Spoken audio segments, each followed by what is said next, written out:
for Flabonga Monthrothacube. With Dale and Tony breaking all the rules. Talking tech, biz, and straight up chaos. Quick fire guests, oh yeah, we slay those.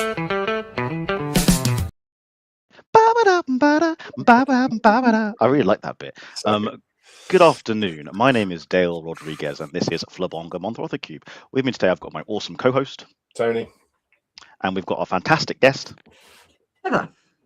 Heather. Thank Yes. you for coming on the show.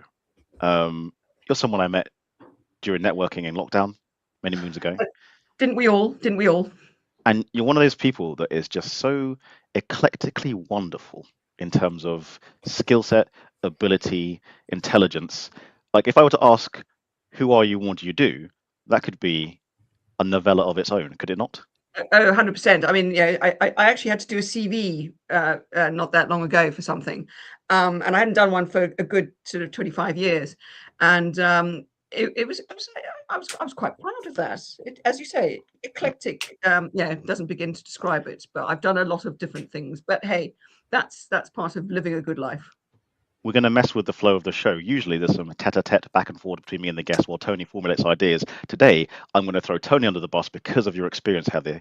Tony, please ask Heather the coffee question. The coffee question straight off the bat. Straight away. Well, it's actually, well, it was called the coffee question. I don't know if we should rename it now because it's taken a new arm recently. Hot beverage question. Hot beverage question, maybe that's a better way of doing it. So if you had the choice between coffee, tea, or hot chocolate, which would you choose? Coffee every time. Good, excellent answer. It's the original arm of the question. So the arm of the coffee question goes as follows. So if we can imagine a world where your local artisan brewer with single origin, fair trade or not fair trade, because apparently that's not quite so good as I originally thought it was. Like, you know, we'll say that they are like A grade and we can all agree that that's what we kind of want. Imagine a world where that didn't exist and you were stuck with chain Generica from wall to wall, but you had the full choice. What is your, like, what coffee chain would you go to as your choice, and what's the one that you would avoid? There's two I can avoid straight off the bat is Starbucks and Costa. Oh, bang! 2 shots, bang, bang! My choice. In fact, if you move the S from Starbucks sort of further into the word, you get exactly what I think about it. And Costa just has zero flavor. If I absolutely had to, and Dale kind of knows that, in fact, yeah, you are talking to someone who's a bit thing, because I actually have my own coffee brand. I actually have a coffee business of my own. So wow. the sad thing is, you know your game, right? Okay, I got it. kind of do. And if that sort of single origin didn't exist anymore, I kind of wouldn't have a business on that side. It's a little side hustle, but it is a very tasty side hustle. There's probably about 60 kilos of coffee in my office, so it smells rather nice. That's coffee. That's coffee. Yes. There's any aspiring podcasters out there. Do your research before you come on the show, and then you'll know things like this. And Tony, that was really mean of me, because I did know that. And as you were asking the question, my smug little face was like, he doesn't know. He doesn't know. I'm sorry, Tony. I set you up. I'm sorry. No, you didn't. You rightly should, mate. We should call out where where hosts have not done their homework. So, also, I never do homework. Never. Well, I know. That's Ever. kind of the beauty of the show, right? We don't really do homework. Any homework that we have done has sort of happened by osmosis over the years, right? It's soaked into us by interacting with people that we've had on the show, IRL, before they come on the show. Cool. Okay. And Tony, in answer to the second part of the question, is if I had to go to a chain, where would I go? It would be Pret, because I happen to know who does their roasting. Okay. And their baristas, I know it's a sort of point and shoot type machine, but they have been taught how to make a black Americano properly. Hot water first, please. Pret is my second after Starbucks, but it's interesting that you're very anti-Starbucks. So when we started doing this, I assumed that Starbucks would be right up there as the top, but it has been absolutely pillared by our audience, and actually commonly in favour of Costa, which is my absolute avoid. So I've come out of this very well over time. Tell us about the coffee business, though. That sounds Oh, Sounds pretty it cool. was one of those things I'd always wanted, you know, sitting on the sofa with my mum kind of 20 something years ago. And we were just sort of sat there and she just said, yeah, if you could do anything, because I've sort of done many things in my life. And it was sort of, I would just love to have my own little coffee bar, sort of 35, yes, 35 odd years ago. I spent tiny bit of time in Seattle, and kind of got introduced to the coffee bar. And was just like, oh, this is rather lovely. I just said, I've always wanted to have my own little place. And you can imagine 20, 25 years ago, there weren't the chains. Wall-to-wall tea houses, yeah. When my second to last accounting job in London, there was one of the first little artisan coffee shops just around the corner in what is very now trendy Shoreditch. Not so trendy then, but very trendy. And then we had this tiny little coffee shop called the Whole Bean or something, can't remember. I just, my mum, I wanted a little coffee bar, but you know, finances being as they are, all I could afford or stretch to was a little pop-up. So I had a little coffee truck. I got myself a pitch outside Arundel train station in beautiful West Sussex, which is where I. And for 10 years, I got up to 4 in and went coffee for the lovely commuters of Arundel, and then bought my coffee supplier, which I then came to own my own brand. Sadly, I mean, I absolutely loved it. Best job in the world. Best job in the world. Standing around making coffee for people who want a coffee, they want to give you money, and they're going to do it all again the next day. Great business model, all weathers, lots of lovely people, and home by 10:30. So that was kind of fun. Do you know what, like I always look at the amount of coffee shops there are and think, like, you know, like most of them stay open, so like there's money in them there hills, right? Yeah, it's a tough business. It really is, because in fact the margins, I mean, I know somebody says, oh, it's much cheaper to make a coffee at home. Yeah, I know, I get that, but actually you're paying for the, you know, the £15,000 kettle that it's kind of come out of, and the £4,000 coffee grinder. We did a coffee course last year, and that blew my mind, and I have not got over that yet. Heather, yes. Do you eat meat? I do not, except on my birthday. Except on your birthday? Oh, I have, as in like meat is like a treat for you. I have 2 rashers of crispy bacon on my birthday every year. I mean, you kind of answered the question already, but I'll ask it anyway. If you could eat one animal for the rest of your life, forsaking all others, what animal would you choose to eat? Oh, well, I do eat fish, so it would probably be from the fish end of the spectrum. Fishy wishies. Okay. Do you have a favorite fish to eat? Like a species? Money no object. It would be monkfish. Okay. Which is not salmon or tuna. Definitely monkfish. Oh, I don't like having to choose just the one. I mean, that's just, it would be boring, wouldn't it? Yeah, but that would make the question too easy if I just gave you carte blanche, all the fishes. That'd just be general chat. There's no parameters. Okay.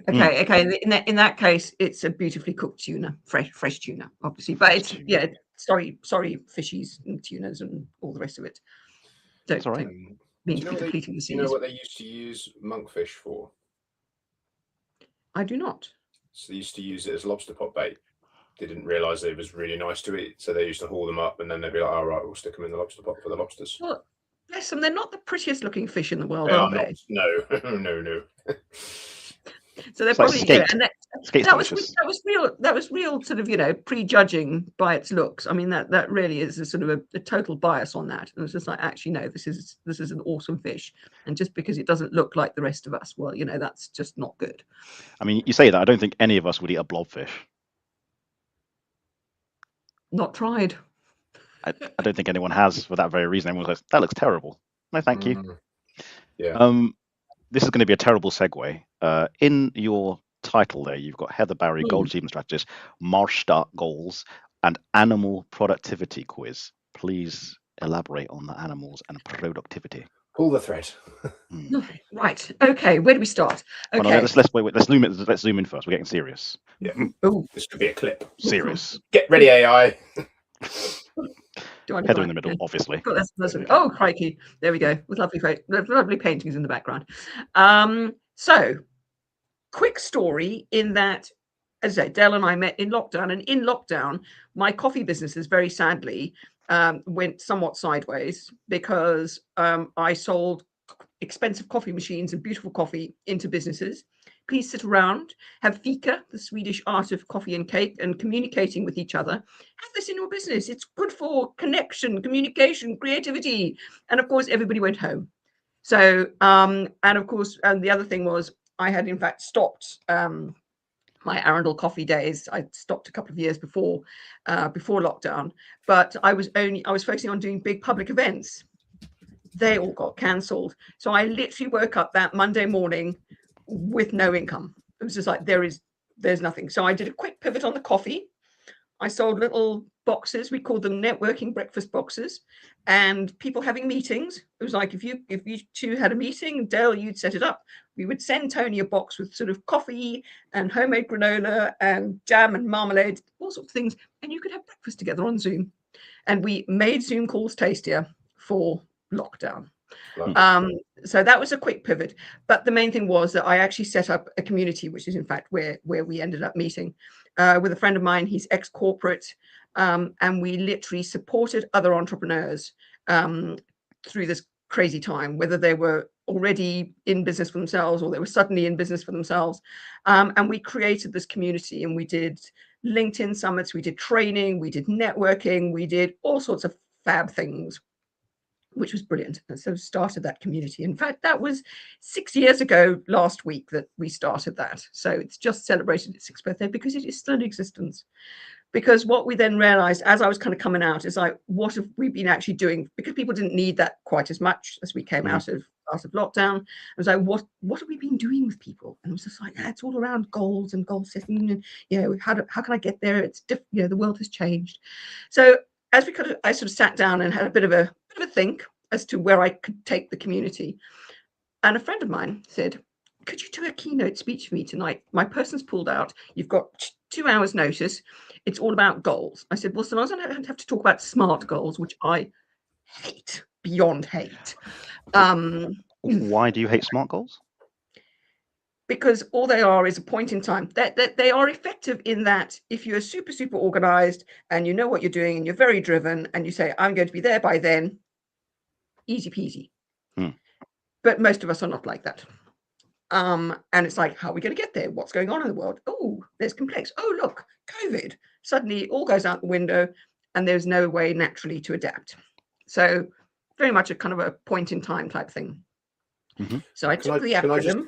Can I just interject for a second? So I have in the back of my head that the person who invented SMART goals also didn't like them as well, and that he or she was famously said, like, I designed them specifically for a particular type of project, and they just got absolutely like sort of bastardized across like everything. And now I feel bad because I created this thing and now everyone's stuck with it because there was, in the absence of anything better. Is that a true story, or was that just? I don't know about the follow-on story, but they were definitely created back in the very early 80s in a manufacturing organization in the States. So the story goes, and that therefore it was great because you literally had that. This has got to be done by then. It was totally context specific. And then suddenly it was so easy. And that's the thing, that easy little acronym, and it rolls off the tongue. And then you kind of go, yeah, but it's not useful. But they still, I mean, they're still teaching it at university level. I'm like, there's nothing to teach. Anyway, so I took the letters, played with the words, did a talk. Everybody was like, oh, this is really interesting, because I kind of brought in some different ideas. And I spoke to my lawyer person the next morning. I said, can I just change the words? He went, no, you've got to make up your own.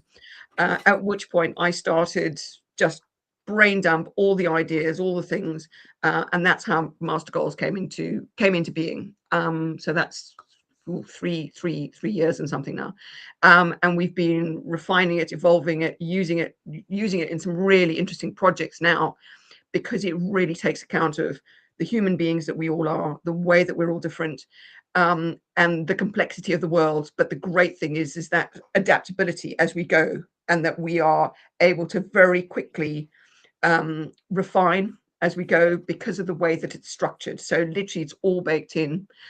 And the beauty of it is that it can work alongside, you know, KPIs, OKRs, every other acronym that you want to throw at it. You know, that's about how we measure things, but it's like, how do we set this up really effectively in the first place? So it's a big thing to be getting out there. I'm trying to change something that is so entrenched, and everybody's been doing it for decades, and they all kind of, and everybody goes, but as soon as you say, I think they're absolutely hideous, and everybody goes, yeah, and they agree. And they're not prepared to I thought so too, but I was too scared to say. Yeah. I think they really suck too. And I'm like, and are you going to do something different? And they kind of Like what?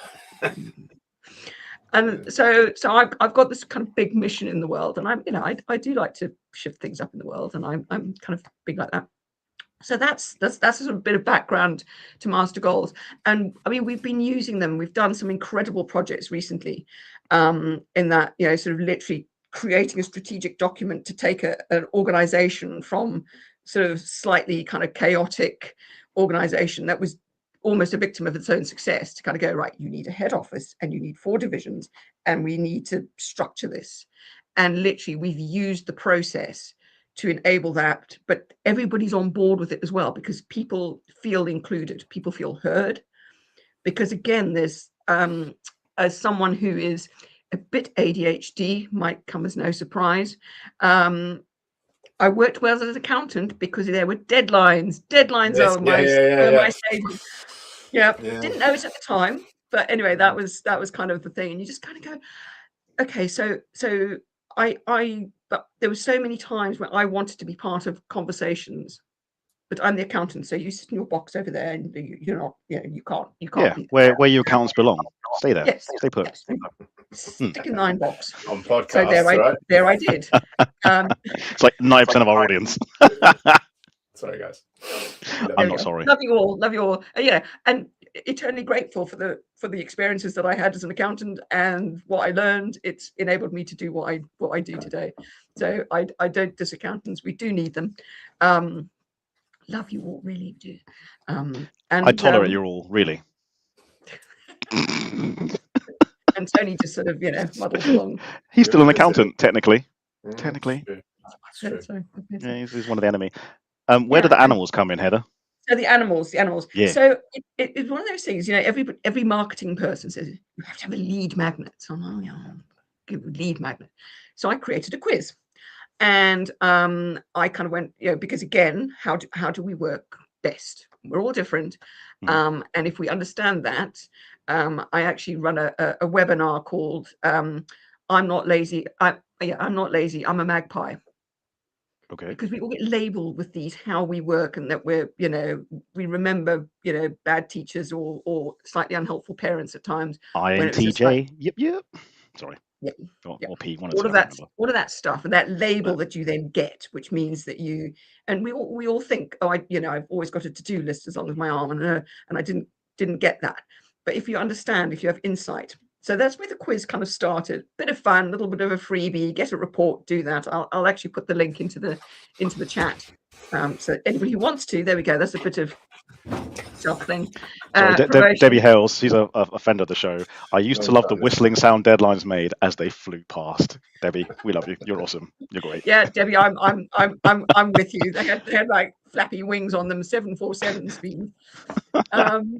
And then I was, you know, we really want to get MARSTA into larger organizations, because it is something that we feel is, you know, just so needed right now, because the world keeps changing, and how can we keep up with all the wonderful humans and keep the humans involved in all of this? So I was at a brilliant conference where we did gamification and all sorts of fun things. And I said, how can I use the tools I've got? Here's all the questions from the MARSTA Goals process. Here are these little animals. And kind of just chatted with various people who love, you know, gamifying, sorry, family, using game design theory. They don't like the word gamification in my family. And how can we use that to, you know, to just show people that we do things differently? And so I came back. Oops. Made it into a deck of cards, my little animals, there they all are, all 6 of them, and started to play with that. That has now been rolled out into an actual process of its own, because in 3 minutes you can understand how you work, how you're different. I have a question. Yes. I know I need to take the quiz, so you probably can't answer this. But what animal do you think I am? Oh, I hate it when people do this. Although somebody asked me yesterday and I got it absolutely spot on. Because I'll take the quiz afterwards and I'll let you know if you're right. I'll message you in the DMs. Oh, no. Now you're putting me on a spot. Now you're going to out me to Yes, that's the entire nature of this show, Heather. I don't know if you did any research, but it's about me making people feel uncomfortable for my own amusement. Tony knows this. He's had it on both barrels as a guest and a host. Don't forget. Yeah. I'm like Tony, I don't do research. Yeah. It's overrated. So I am thinking red squirrel. Okay. Red squirrel. Cool. I'll take it. Has to be a red squirrel.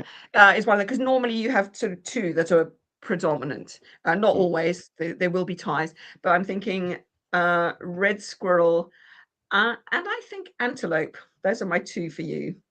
We'll see. We'll see. Put me on the spot. But the great thing is, the quiz as well. Oh, Tony, I've only just met you. I don't know. You gotta have a bit of insight. Animals are wombat, if that helps. I'm going to take the quiz and I'll message you, and maybe I'll post about it. Yeah, we'll clip this up and post about it. Yep. Really put me on the spot. And but one of the super exciting things is again, and we're now training people so that they can use this in there, because if you can understand your client in 3 minutes, if you can understand the makeup of your team in 3-4 minutes, and kind of see why things might not be working with a bunch of people who are great at what they do, they get on super well, but they're just kind of not. I think those deadlines are flying by, or they're not quite reaching their full potential. And it's not that there's anything wrong, but it's like if people can work more in tune with how they work naturally, but it's more about understanding each other, and that you can communicate and connect. So it's like if the three of us were sat in a room and one of you is brilliant at having ideas, one of you is brilliant at getting things started, and one of you is brilliant at planning, but none of us are particularly good at getting it across the line, we would struggle. We've got this brilliant thing, but we will struggle. And it's not that we have to change the nature of the team necessarily, but what can we bring in? How can we communicate with each other? How can we use the best of what we already have to kind of go, okay, in order to do this, we need to structure deadlines differently, but we could do it together, and you open up a better conversation with people. In your experience, do you think certain animal or personality types clump together? Because I can only presume, where I've done other personality trait tests, that you get along with people that are like you, right? So do you find the same with the animals? Are red squirrels all hanging out together, being all red squirrely, and then nothing gets done, and then elephants get together and again nothing gets done? Does that happen or not? You talk about sort of people flocking together. Yes. Yeah, flocking together. There you go. Birds of a feather and all that. Yes and no. I think people tend to identify that in other people. They'll notice that person's a bit more thing. And just I want to clarify something. This isn't personality. This is productivity. So this isn't about who you are and how you get on with each other. This is about how you get stuff done. How you get stuff done. Okay. And it's because a lot of those things I've done. I love the Clifton strengths. I think that they're absolutely brilliant. We use that in MARSTA Goals. You've got your ENFP, INFJ, blah blah blah. Which ones are you on the Myers-Briggs, Heather? Which ones are you? Do you remember your letters? ENFP. And what color are you as well? Do you remember? High yellow. Me too. Well, yellow/red. And I explain this to people, right? Because the last time I did the test, I was like 80% yellow, 20% red. And I reckon it shifts depending on how hungry I am. Usually yellow. If I'm really hungry and at a restaurant and you're all faffing around, become very, very red very quickly. Yeah. Absolutely. Tony, same to you. And what letters are you for the Myers-Briggs, and what color are you for the, what's called that test? I'm not sure if I've ever done those two. So I've done Strength Finder, but a long time ago, and I've done the DISC one. And the DISC one there's always the story that I kind of recount as to how useful these things are. So I did it back in my 0 days, and we used to be managed by a guy called Graham. If you're listening, GC, shout out, mate. And Graham, I don't know whether he knows this or not, but he had this slightly unusual character trait as a manager, whereby if you went to him, and we all struggled with this with him. So if you went to him with something logical that was a change to something that had been proposed, he'd react really badly to it, even if it was quite a small thing and it made perfect sense. That, like, So, for example, in this team, what we used to do is that we'd all go off around the country and we'd be doing training sessions and project management and pre-sales and stuff for accountants adopting Xero. And part of that, because we didn't have a big enough team to have patches, we just all covered the whole country. So it often meant that like my colleague, one of my teammates, would be in Leeds one day and then I'd be in Leeds the next day, and that sometimes like that didn't make sense, so just be like, well, Neil could just go do both of them in Leeds and then I could do a different one that was close to home and vice versa, and we kind of will manage things like that. And every now and again we'd pick up on one of these things, and our boss used to triage the things out to us, and sometimes it would just get a bit kind of confused. So we would go to him and be like, oh, is it all right for me and Neil to swap this session? And he'd get really like defensive and really kind of upset about us having come to him with what seemed like a really low stakes, really low risk, kind of like obvious suggestion that just made everyone's lives easier, and he'd get really upset about it.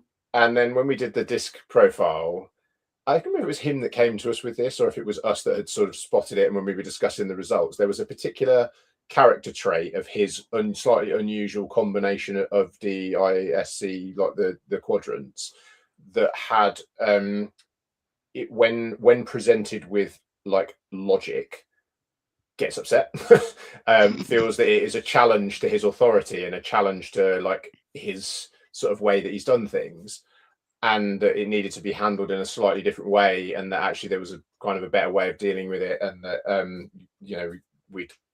we managed, and it was like a real light bulb for all of us, because we were like, none of us could work out why he reacted so oddly to what we all felt was like a really obvious, really low stakes, really kind of like straightforward thing, and it's just a strange personality sort of common quirk of that particular personality type, and it held very true, and it really helped all of us to kind of like navigate that, because it was causing regular conflict in the team where we felt like, why are we getting pillared for for what seems like a very logical suggestion? Totally sensible. And I think, Tony, what you said, and that's why again this sort of goes together, because if you have that sort of understanding more, so that's more a little bit the sort of personality and how you think. Absolutely. And then if you combine that, if you put the two together, it's like, this is so powerful.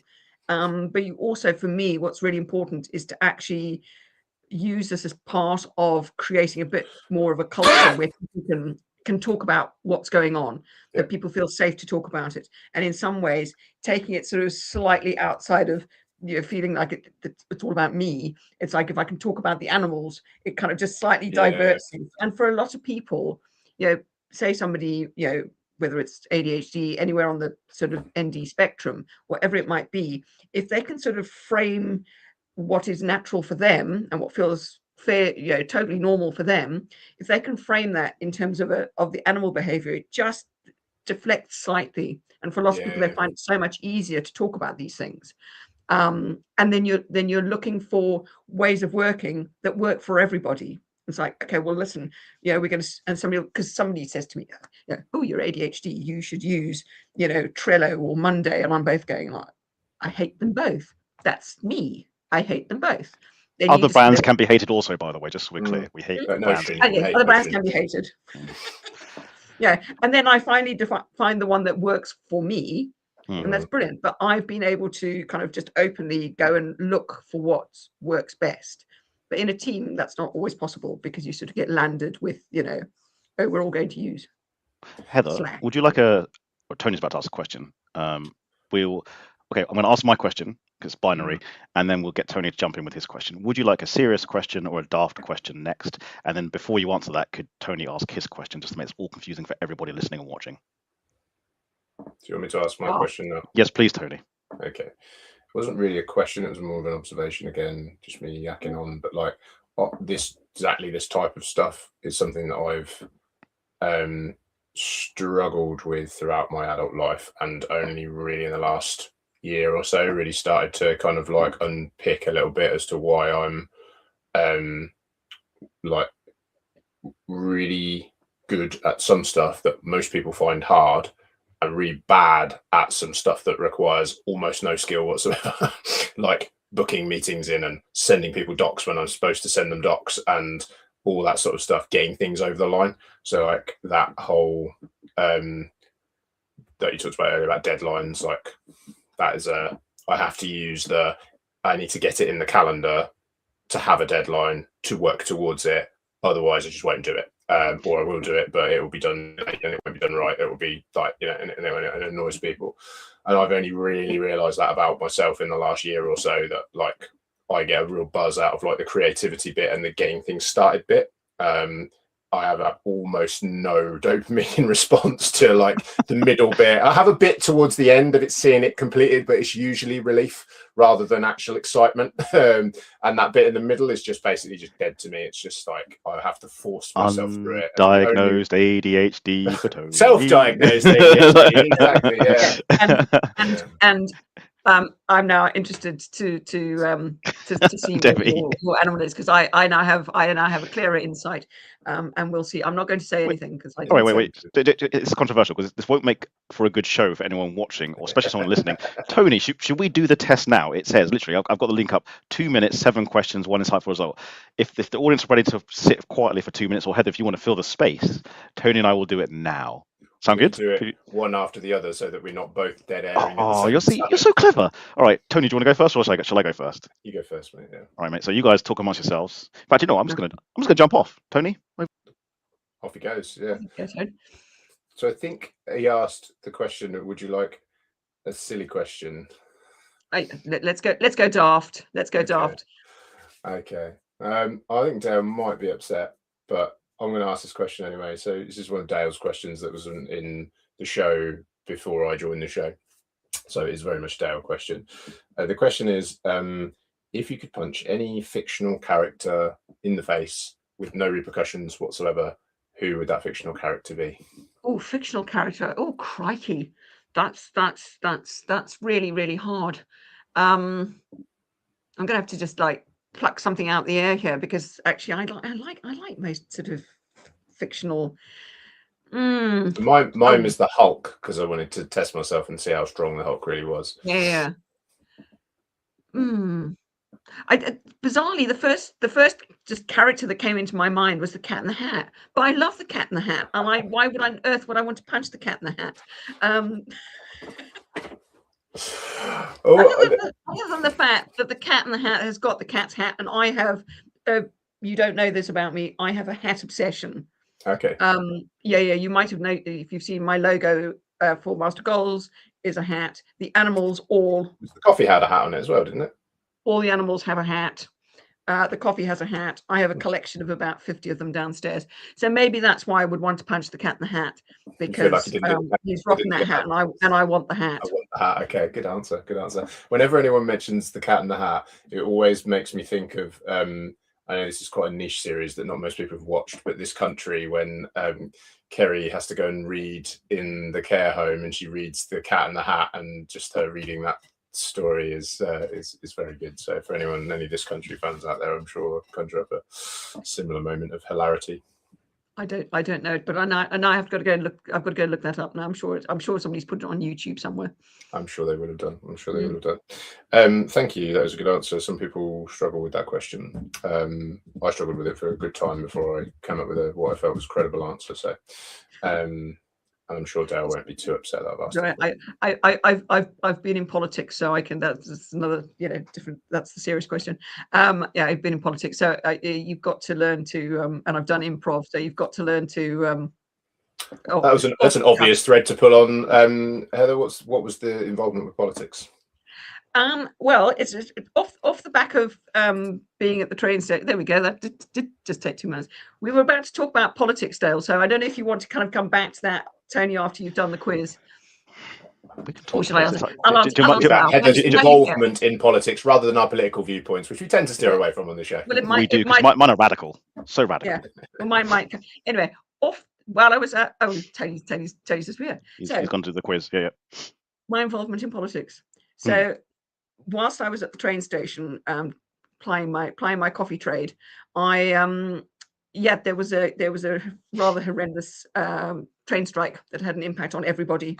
Nobody was winning out of that one, and sadly there was very little support, shall we say, from all players, the government, the train company, nobody was helping, and basically the poor commuters were just on the sharp end.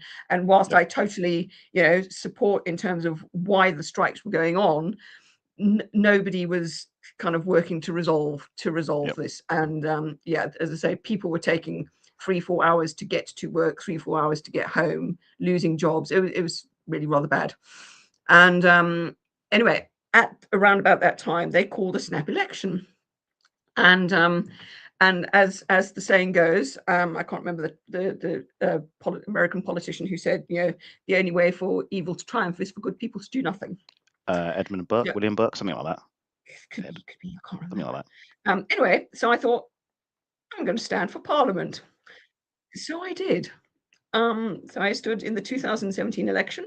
I stood for the Green Party here in Chichester, which is where I still live. And I did that. And then I didn't get in. But in fact, I enjoyed it so much, I did it again. Oh, wow. The next election came around in 2019. So yes, but then off the back of that, I then ended up being elected to local council. So I did 4 years as we actually went through lockdown. I was actually on the council during COVID times. Daft question. Did you enjoy being a councillor during COVID times, or was it just very challenging? It was challenging. And yeah, being on a council anyway is challenging. It's an interesting place to spend some of your time. I did 1 term. I didn't stand again after that. But it was an amazing experience, I have to say, and something I never ever in a million years talk about. Goals, that word that's in my title. Yep. It was never a goal to be in politics, and it was never a goal to be in standing. I mean, who would want that? Who would want Controversial opinion, isn't it? The people who don't want it, who want it the least, usually do the best in politics. Like, they're the ones that are most relatable and the most human, and the people who are power hungry end up being in charge, but they're like, we can't relate with them, and they make crazy policies that no one understands. That's my political opinion, right? I think that. Yeah. Apparently, I did a good job. Yeah. I got nice feedback from my fellow councillors, so hopefully I did something good in the time I was there. And I ended up being actually on 2 councils. I was both on our city and our district councils. Wow. So you did it once, never again. But okay, what advice would you give to someone who is an aspiring councillor? What would you suggest they do if they want to get into it? Or I think you've got to just be aware of. Actually, you know what? I think the advice is just go in completely unaware. Okay. Because actually, I didn't know because I was actually elected unexpectedly. I didn't actually expect to win the seat that I got. Yep. And I think that people, and I think in a way that enabled me to almost, because obviously my heart was in the right place, otherwise I wouldn't have gotten involved. And I think going in, you've got to want to be there for the right reasons. And sadly, as you say, a lot of people who get into politics get in from a sort of arrogant sense and sort of self-indulgent and self-promotion, etc., etc., etc. We know there's a lot of them out there, certainly in not naming names, politics, not naming any names, but there are lots of people who are not there for their constituents or for the people. They are there for their own, self-promotion. But if you are there literally for the good of the people that you serve, that's the reason to get into it. And it's a lot more work than you think it's going to be. I can imagine. I'm going to do this anyways. I was going to ask you guys permission, but I'm going to do it anyway. I am going to make 2 political points based on the post that I used to promote this live stream today. First of all, apparently in London, it's reached £10 a pint. That's politics. I'm happy with that. And second of all, there was a young teenage lad, apparently, I need to fact check this, who wanted to go from Sheffield to Essex, and it was cheaper for him to fly to Berlin, go back round and get back home than it was to take the train from Sheffield to Essex. And if that is true, that's politics. That is politics. I'll get off my soapbox now.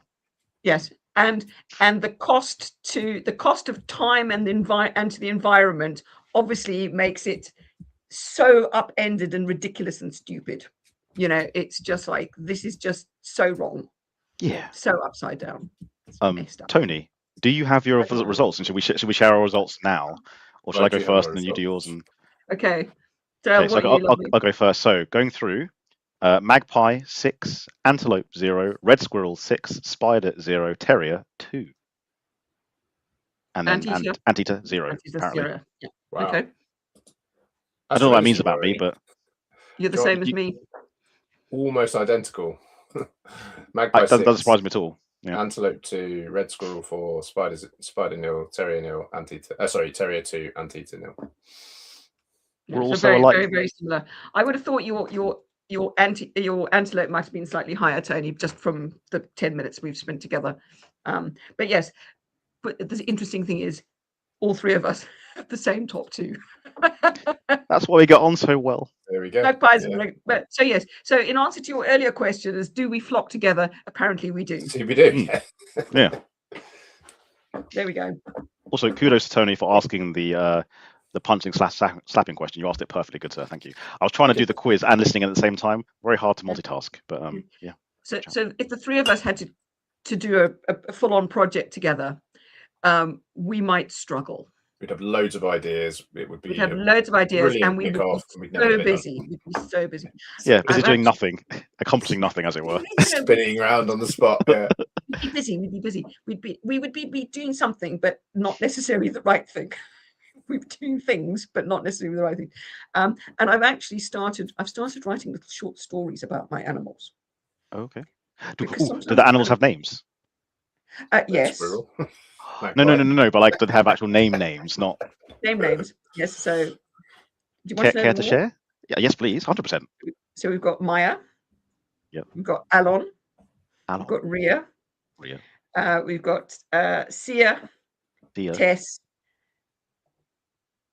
And it's got up my head. It's okay, no worries. I have an idea. For those who are still listening, those names you've just heard, in the comments, could you guess which animal they relate to? So what do you think Tess is? Who do you think Sia is? Which animal? Because you didn't specify. I'd love to know if people can link the names to the animals without you telling them. This is where we find out no one's listening anymore and they've all gone to get lunch. It's just us talking to ourselves, which usually is, but that's okay.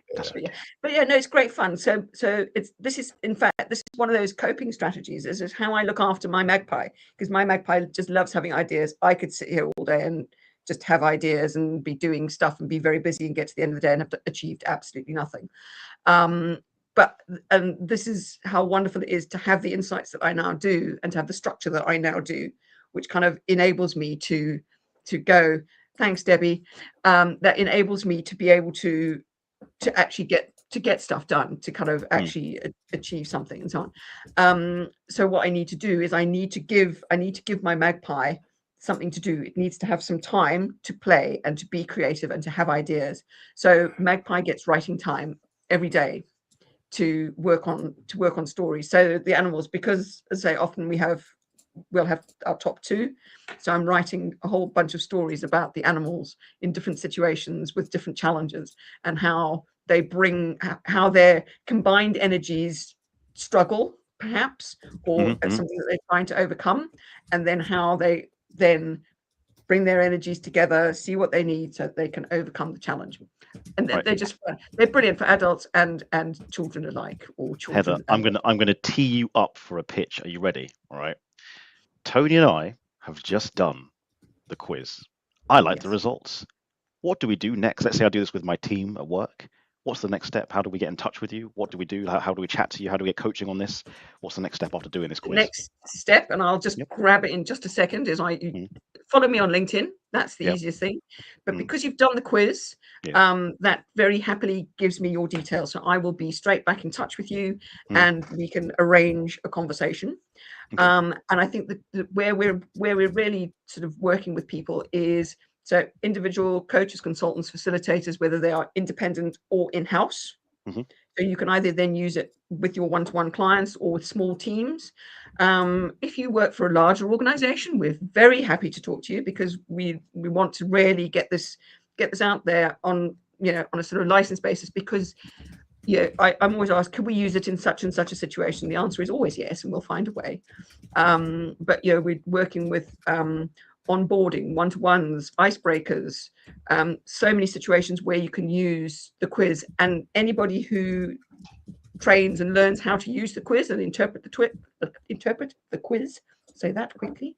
You get, normally if I was on Zoom, sorry, I always have a QR code at the top here with my quiz on it. But when you get your own license, you get your own QR code and your access to your own quiz. So it's all set up for you with your details on it.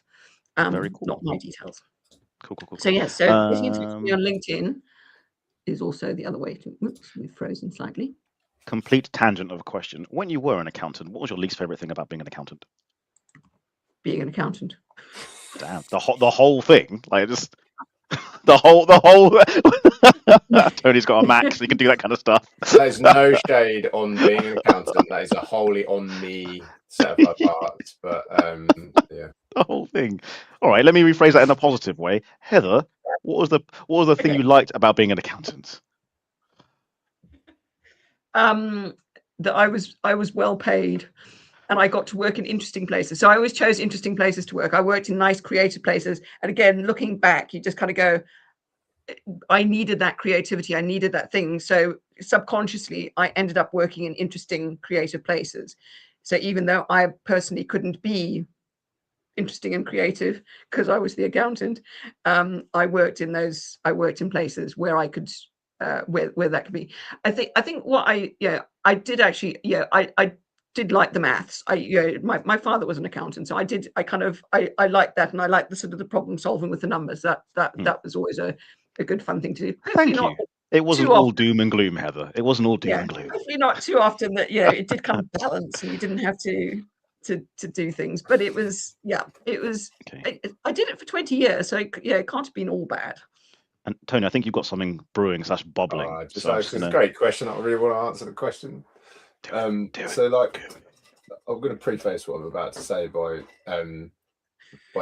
like saying that just hear me out until I'm finished. Anyone from the institute or anyone that is an accountant at the moment, but like the bit that I liked the most about it was when it was over, because I learned so much being an accountant about business and numbers and about like tax, because I was a tax person, and about like how all that stuff worked. And I worked with some just terrifyingly intelligent people in that world, particularly in my Big Four time.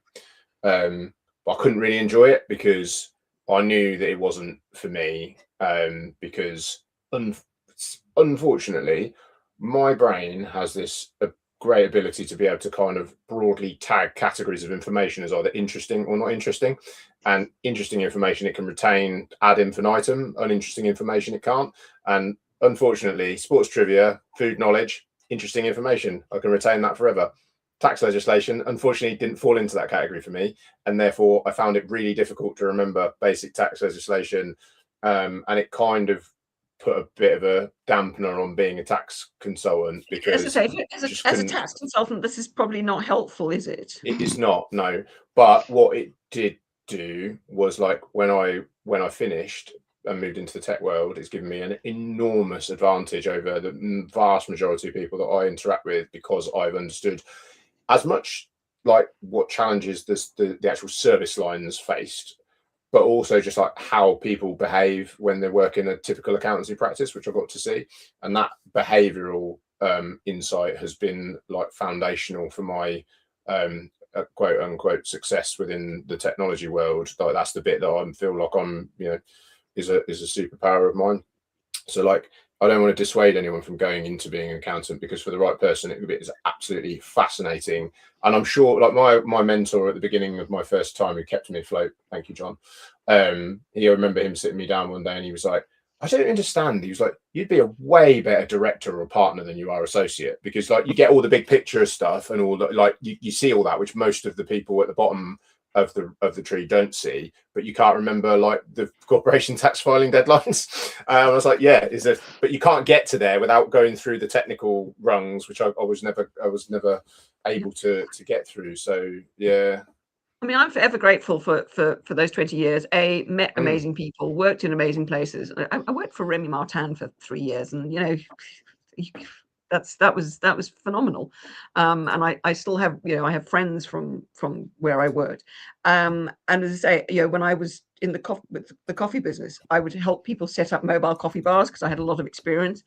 But I could bring, whereas most people, they would sort of phone up somebody and go, well, you can make the trailer, and I can buy a coffee machine off some dude in Norfolk, wherever. Nothing against dudes in Norfolk, by the way. But they could just buy the stuff and cobble it together, whereas I can actually go in and talk about the whole coffee thing, why you need a number 17 spanner, absolutely essential. That was my little trademarky thing. If somebody, if you need it, you need it.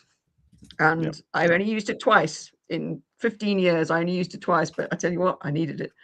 But also I could help them with the business side of things, because people sit there and going to go, oh, look, there's a long queue, I'm making lots of money. And it's like, yeah, but that doesn't happen very often. You do big events and they only happen, 6 times a year where you make that sort of money. So how does it all work? So yeah, I forever grateful. Literally don't regret it for a moment. But very glad I'm not doing it anymore. I'm just going to add something off the back of what you both said. My interpretation and a message to the younger people, because I've learned that we actually have some teenagers and some students who watch this show. There are roughly I think 10 to 12 branches of accountancy. So if you are thinking of accountancy, there's lots of different ones. And just because you're not so good at tax, for example, no offense, Tony, you might be really good at audit, or you might be really good at management accounts. So if you are going into accountancy, or you're an apprenticeship right now, juggle it around a little bit. And this is me showing more political bias. I'm not a huge fan of university anymore. Get an apprenticeship, go to an accountancy firm, do some bookkeeping, do some audit, do some management accounts. There might be one branch of accountancy that your forensics you might be really, really good at. Give them all a little go, a little taste. Young people watching this. We're at the stage of the show where it's almost over, Heather. Time has flown by. Us red squirrels have just been squirreling away with our crazy ideas. Hence the conversation has been so sporadic. But now's the time where we go, hey, Heather, do you have any random thoughts or questions for Tony and I? If you don't, no worries, no pressure. We'll just move on. But if you do, feel free to ask. Okay, when you two met, what was the topic of conversation? If you can remember that. Barbecue. What was the bond? Barbecue and lifting weights, and it was mostly barbecue. Because we met on LinkedIn first before we met in person, and I can't remember. I think I posted something about barbecue, you posted about barbecue, slid into other DMs, and the conversation was nothing about work whatsoever for weeks. It was just like, hey man, have you seen this T-bone? Hey man, have you grilled this steak? Hey, have you tried this kind of? It was literally that. Have you barbecued together?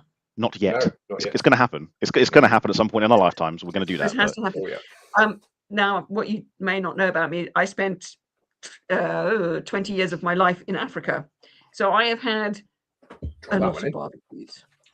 I can barbecue, even though I don't eat meat. I can barbecue pretty much anything. So yeah, we're going to have to all get together. So there's a little fishy station at the side there, but I think we're going to have to kind of meet and barbecue. That's cool.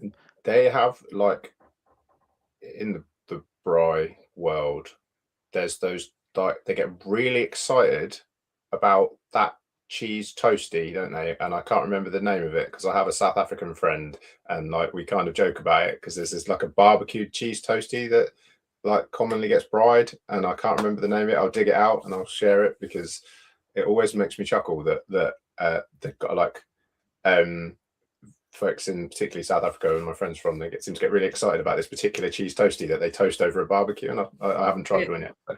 Could it be a jaffle? Could be. Don't know the name of it.